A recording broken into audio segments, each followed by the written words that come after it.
कथावाचक भी हैं, राम कथावाचक भी हैं, संसद भी है, सुप्रीम कोर्ट भी है, विधानसभा भी है, हाई कोर्ट भी है, लेकिन कानून घटिया है। इसलिए गुंडे आते हैं, हिंदुओं के घर में जाते हैं, जो सुंदर बेटियां हैं उनको शाम को उठा ले जाते हैं, रात भर बलात्कार करते हैं, अगले दिन सुबह पहुंचाते हैं। जो शादीशुदा हमारी बहनें हैं, जो 25 साल की हैं, 30 साल की हैं, शाम को उठा ले जाते हैं, पूरा परिवार दुखी रहता है, रोता रहता है, गिड़गिड़ाता रहता है, इसके बावजूद रात को ले जाते हैं और सुबह पहुंचाते हैं। और यह पाकिस्तान में तो होता ही था, बांग्लादेश में तो होता ही था, अफगानिस्तान में तो होता ही था हिंदुओं के साथ। यह हिंदुस्तान में हो रहा है, उस हिंदुस्तान में हो रहा है जो 75 साल पहले धर्म के आधार पर बांटा गया, रिलीजन के आधार पर बांटा गया। अभी 75 साल पहले विभाजन हुआ था, 75 साल पहले पूर्वी बंगाल और पश्चिमी बंगाल अलग अलग हुआ है, और फिर से जो हमारे हिस्से का बंगाल है, वहां फिर से हिंदुओं के गांव में आके, हिंदुओं के घर में घुस के जिहादी आते हैं और बेटियों को उठा ले जाते हैं। आप कल्पना करिए कि बांग्लादेश में क्या होता होगा, अफगानिस्तान में क्या होता होगा, पाकिस्तान में क्या होता होगा। राज्यपाल अपना रोना रो रहे, राज्यपाल भी निंदा कर रहे, बहुत सारे नेता भी निंदा कर रहे, और बहुत सारे महिलावादी तो चुप बैठे हुए, वो बोल ही नहीं रहे। मैं बार बार कहता हूं, हमारे पास सब कुछ है, लेकिन कानून घटिया है। यह भारत कानून से चलता है, यह नेताओं के, अभिनेताओं के भाषण से नहीं चलता है। कानून का राज है भारत में, और कानून ही घटिया है, इसीलिए यह दुर्दशा हो रही हिंदुओं की। यदि आप चाहते हैं कि 25 साल के बाद, 10-20 साल के बाद भारत सुरक्षित रहे, यदि आप चाहते हैं कि जो बंगाल में हो रहा है वो आपके घर में ना हो, यदि आप चाहते हैं कि 10-20 साल के बाद गुंडे आके आपकी बहन बेटियों को न उठाएं, आपके घर में आग न लगाएं, तो दल गुलामी छोड़ दीजिए, पार्टियों की जय जयकार करना छोड़ दीजिए, फेसबुक पे 4000-5000 फ्रेंड बनाइए, समस्या नहीं, मूल कारण स्थायी समाधान लिखना शुरू करिए। बंगाल में सोचिए, हिंदू बेटियों के साथ बलात्कार हो रहा है, और केवल तू मैं हो रहा है, आरोप प्रत्यारोप हो रहा है, नूरा कुश्ती हो रही है, बतौलेबाजी हो रही है, निंदा हो रही है, धरना प्रदर्शन हो रहा है, लेकिन कोई यह नहीं कह रहा है कि नार्को पॉलीग्राफ ब्रेन मैपिंग कानून तत्काल बनना चाहिए। कोई यह नहीं कह रहा है कि one nation one police code लागू होना चाहिए, 1861 का पुलिस एक्ट खत्म किया जाए और भारत में one nation one police code बने। चूंकि 1861 वाला पुलिस एक्ट चल रहा है, इसलिए पुलिस सत्ता के गुलाम है। पहले अंग्रेजों के इशारे पे नाचती थी, अब सत्ता के इशारे पे नाचती है।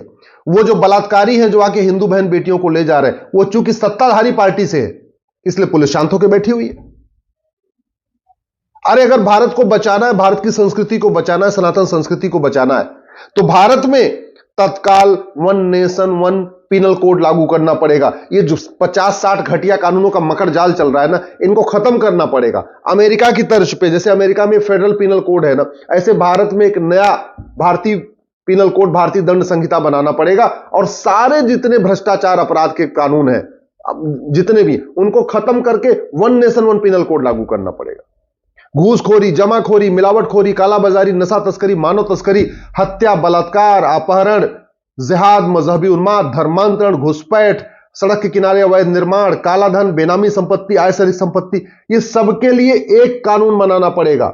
एक ही किताब में चैप्टर वाइज, हर अपराध के लिए एक नया चैप्टर, हर अपराध के लिए एक नया चैप्टर। क्यों नहीं हम 150 चैप्टर, 200 चैप्टर का एक नया पिनल कोड बना देते? काहे लिए हम अलग अलग इसको रखे हुए?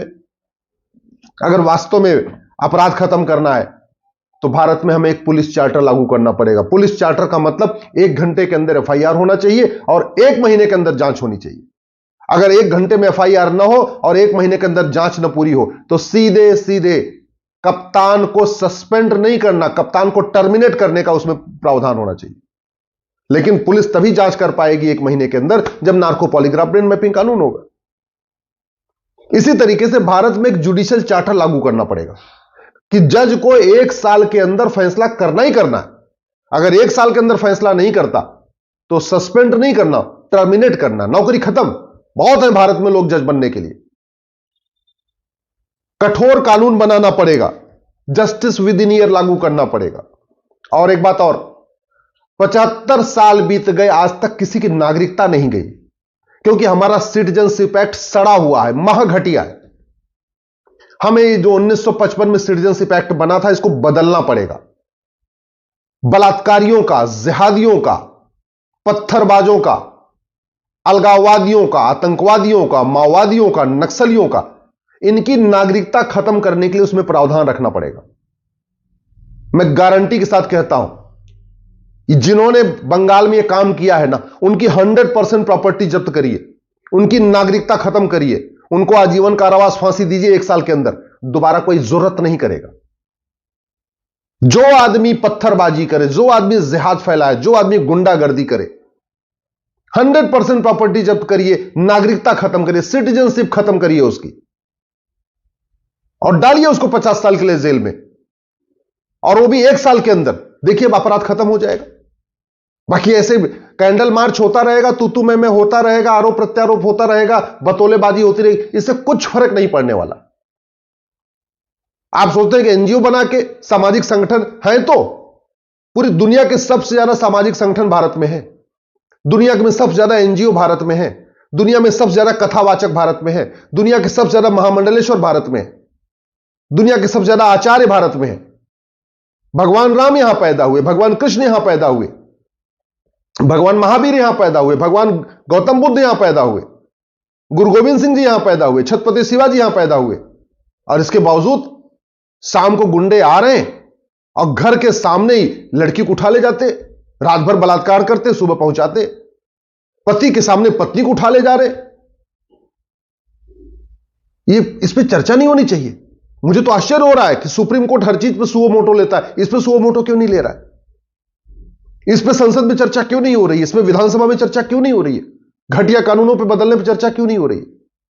चलो वो चर्चा करे चाहे ना करे, आपको अगर अपने परिवार की चिंता है, अपने भविष्य की चिंता है, याद रखिएगा, हल्द्वानी में आगजनी हुई है, पुलिस वाले मारे गए हैं। आम जनता छोड़ दीजिए, पुलिस वाले पिटे हैं। बंगाल में पुलिस है, शाम को आके बेटियों को उठा ले रहे हैं, सुबह पहुंचा रहे हैं। समाधान इसका केवल और केवल police reform, judicial reform, administrative reform है। समाधान इसका police charter, judicial charter, administrative charter है। समाधान इसका जस्टिस विद इन ईयर है, साल भर के अंदर मुकदमे का फैसला। समाधान इसका नागरिकता खत्म करने वाला कानून है।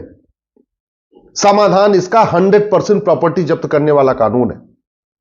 ये जितने नेता हैं, सबके पास आय से अधिक संपत्ति है, बेनामी संपत्ति है। पकड़ में इसलिए नहीं आ रही है कि क्योंकि हमने प्रॉपर्टी को आधार से लिंक करने के लिए कानून नहीं बनाया।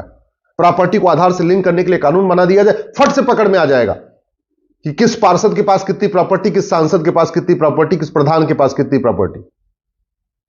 और याद रखिए, ये जिन गुंडों ने बंगाल में ये काम किया है, शाम को जो बहन बेटियों को उठाते हैं, उसका जो आका है ना, उसके आका के यहां ईडी गई थी छापा मारने, तो ईडी को भी पीटा उन्होंने, ईडी के लोगों को पीटा गया था। आप सोच लीजिए, स्वतंत्र भारत में जहां इतना सारा कुछ है, वहां ईडी के लोग गए, वो भी पिट के आए हैं। हल्द्वानी में पुलिस गई है, वो भी पिटी है। जानते हैं क्यों? मन में खौफ नहीं है। मन में खौफ नहीं है कि अगर हम पत्थरबाजी करेंगे तो हमें अंजाम क्या होगा। और एक बात याद रखिएगा, ये अग्नि मिसाइल, ब्रह्मोस मिसाइल, राफेल, ये काम नहीं आया, न हल्द्वानी में काम आया, न बंगाल में काम आ रहा है, न कश्मीर में काम आया है। तो हमारे पास ये अग्नियान, चंद्रयान, मंगलयान, न हल्द्वानी में काम आ रहा है, न बंगाल में काम आ रहा है। काम आएगा केवल कठोर कानून, police reform, judicial reform, election reform, administrative reform. खत्म करिए ऐसे लोगों की नागरिकता। जिंदगी में कभी पार्षद प्रधान बन ही नहीं पाएंगे। अगर मेरी बात ठीक लग रही हो तो मैं आपसे हाथ जोड़ के निवेदन करता हूं, केवल इतना काम करिए, अपने फेसबुक पे 4-5 हजार फ्रेंड बनाइए, और जो बात ठीक लगी हो उसको अपने फेसबुक पे शेयर करिए। तू मैं से कुछ नहीं होगा, केवल और केवल कानून बदलना पड़ेगा।